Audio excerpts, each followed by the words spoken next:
me pull up this story here from the Post Millennial. Big fans. New York City to pay out $53 million on prepaid debit cards to illegal immigrants in pilot program. So when Eric Adams comes out and says, this will destroy us, he gets accused of crimes and he gets raided. The next thing you know, he's like, I am going to give $53 million to illegal immigrants. I am totally for this. It's coming out of my bank account, too. He's like blinking out in Morse code, like, I don't want to. Rescue me. No, it's bad. I think it'd be funnier if they spent $53 million to just ship them to Eagle Pass, at which point they're escorted back across the border. I genuinely think the Democrat strategy is we have to destroy this country to the greatest degree imaginable before Trump wins. Because the only response we have, or I should say not the only, but the functional response, the best course of action is Trump wins. So I think, I just love all of the articles that are popping up about Taylor Swift. I'm not going to get into the whole thing about Taylor Swift. My point is this. Have any of the people who've pushed that story stopped to ask themselves why it is the corporate press is running full speed ahead, pumping out dozens of stories about the right attacking Taylor Swift? They want you to. They want you to do this. Okay? Don't. Why is it? We look at this. I think their attitude is like they're desperately praying some right-winger MAGA guy acts a fool. Mm-hmm. They want some right-wing guy to act out of line so they can use that. And so they're going to press and turn the heat up in the pressure cooker as much as possible. $53 million of your money going to illegal immigrants, the border crisis, like the CBP cutting border barrier, razor wire. Like, why are they doing this? Obviously, they want to destroy the country, but I think they're trying to force or actually create the circumstances where they can at least claim the right engage in some kind of violence. I think we're seeing this like sustained absurdity, and they're becoming very desperate. And this is about to be dark. So if you have little ones listening, it's dark. But this is how I've been thinking about the government lately in terms of their desperation. I think of Ted Bundy and how Ted Bundy operated secretly for years, doing horrible things. And his last act of desperation when they were onto him went on a horrible murder spree, and it seems like with this kind of sustained absurdity and violence and the war on every front possible, it seems like, I think of the government like Ted Bundy in that last desperate act. It may be like for him, he said, oh no, they're going to catch me. I better get as much as I can in. Mm-hmm. For the Democrats and the Uniparty, I think they're thinking Trump is going to reverse whatever it is we do. So imagine it this way. Let's say there's a scale of 0 to 100. And they're like, if we're at 50, Trump is going to pull us back to 20. We need to push things to 100 so Trump can only go back to 70. Yeah.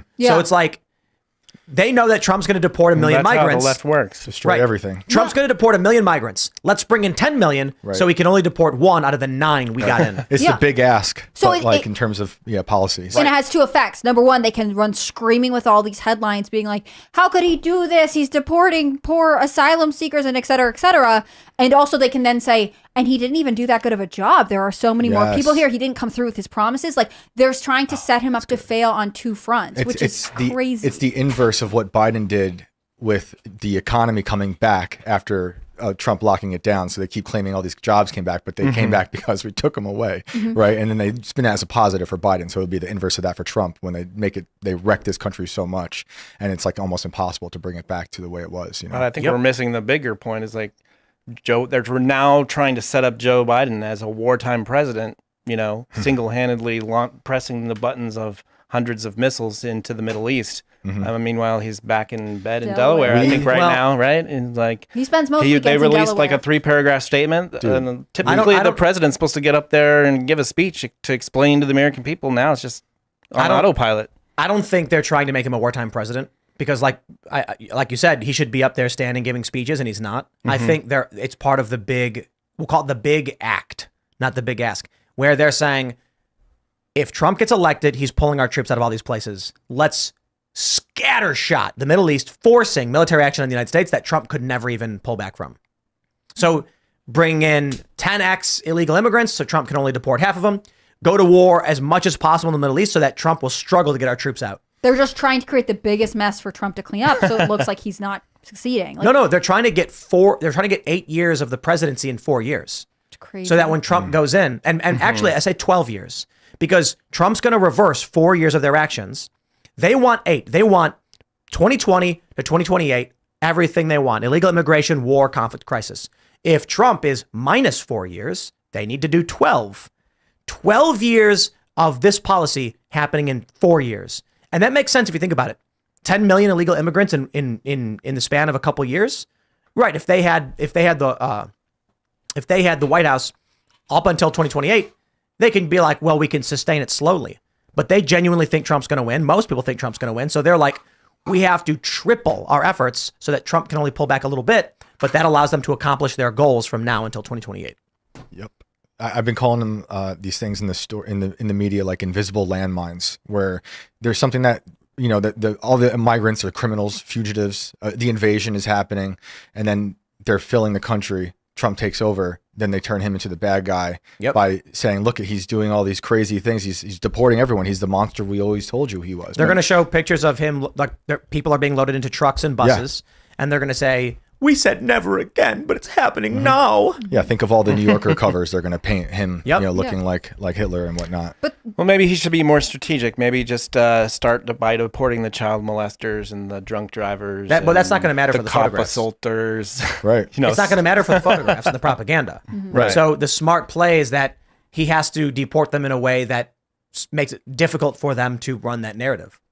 Yeah. And I actually think that hopefully conservative media gets out with him, because I think that's part of it. They can't back down and use the terms. They have to be honest about the fact that these people were always here illegally and they're not supposed to be here. I think the answer, I brought this up the other day, is Donald Trump gets in, immediately goes, I agree with Dick Durbin.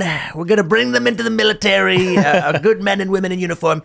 And then you take all the illegal immigrants, so you with handshakes and a salute, we're like, you're coming to basic training. And then through all this, they'll post a photo on a magazine being like, Trump is enlisting illegal immigrants, I guess. It's like, well, it's a Democrat idea. And they may try to spin it. But then what you do is you deploy. This is some 3D chess. Hold on. You deploy them.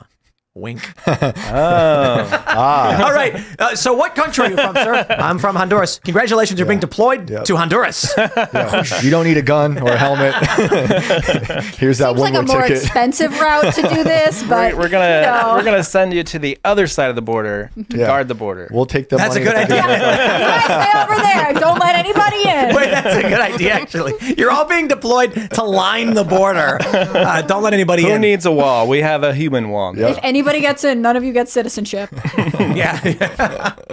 If you can hold it for a year, but then the best part, 10 years. But the best part is we can promise them anything, and like the U.S. government already treats its veterans, they just abandon them. Yeah, right. We give you nothing. Yep. There you go. It's like I served for 4 years. It's like, do you notice the line of all the other veterans that we've ignored? Man, you should have read the fine print. I think that's true. Maybe this is the way to solve this issue. I was skeptical at first because it seemed like we'd just be using taxpayer money to do something crazy. But well, it is. If that's the only way to secure the border. But then when the media is like, Trump is loading up all these people on the buses and trains, and then he's like, but yeah, because they chose to join the military because they're good people. Why would you insult them like that? Oh, geez. And of course, the training camp is a new training camp we set up in southern Mexico. This is getting very Roman Empire of you, Tim. I mean, that's what you could do, like basic training for all non-citizens who want to enlist. That training camp is not in the United States. It's in Guatemala. Right. We exported our training facilities to Mexico. It's cheaper there. Just like our manufacturing jobs. We're saving money for everybody. Yeah. And then we just, your job is to guard the training camp, and they all just stay there. Problem solved. It'd be interesting. But yeah, you'll need creative solutions. Otherwise, they're going to run this narrative. Donald Trump is Hitler. I mean, I got to be honest. Like, they've already run that narrative ad nauseum. Yeah. They'll add photos to the mix. I wonder if at that point, everyone's going to be like, I just don't care anymore. Like apathy central. Well, no, look, I mean, this might be the best thing in the world for Trump. Trump finally gets in, actually is loading people on buses and trains and sending them off to be deported. And the media screams he's Hitler. And at that point, you're like, I get it. The sky is falling and there's wolves. I don't care. I'm so over it. Well, I think the thing is, if they run the pictures of Trump loading people up on buses because, why would he deport people who are here illegally? Because apparently that's the wrong thing to do. I think hopefully conservative media gets behind him and so it runs the photos of every person who has been killed by someone who was here illegally. I mean, there are already resources that do this. Border Hawk does this with Dan Lyman. There are people who suffer because of illegal immigration, not just the economic effects, but like the crime. If you showed all the footage of you saw this, the trash and like the underwear that's at the border, right? There's horrible It's a things. landfill. There's evidence that something is wrong, and we just don't show those pictures enough. It's that, like Republicans in Congress, the media that supports Trump or the influencers, let's say the talking heads that do it, need to be just as on the offense. I think I figured it out. I know what we need. You guys remember that article where it said it was like Trump ends up supporting lockdown so that everyone opposes or something like that? What we need is 5D chess where Trump gets elected but keeps doing everything the Democrats want to be done. And so they have no choice but to oppose all of it. So, but here's prepaid debit cards pilot program. That's the first action of business. Donald Trump gets in and he's like, "We're going to open the border, let everybody in." And the Democrats are immediately like, "We got a bill through Congress and no more border." And he's like, "I guess I have to sign it." And then he signs it. And then he's like, "We're going to send all our troops to Iran." And like, no, we oppose You can't do that. Yeah, Trump's a fascist. Like, oh, geez, I guess I got it. Okay, no troops to Iran. That Okay. really might be the only way to do it, because the Republicans, even when he had Congress and Senate in that first 2 years, not much was done, and the Democrats do mobilize. You got to trick them. Do you feel like there's been a changing of the guards in the House and in the Senate with the Republicans that are there? I feel like after the last year, we've really seen a sort of clashing of old and new, I would say. Thanks for watching this clip from the Timcast IRL podcast. Hang out with us live Monday through Friday at 8 p.m. and become a member over at timcast.com for uncensored, members-only shows exclusive. Thanks for hanging out, and we'll see you all next time.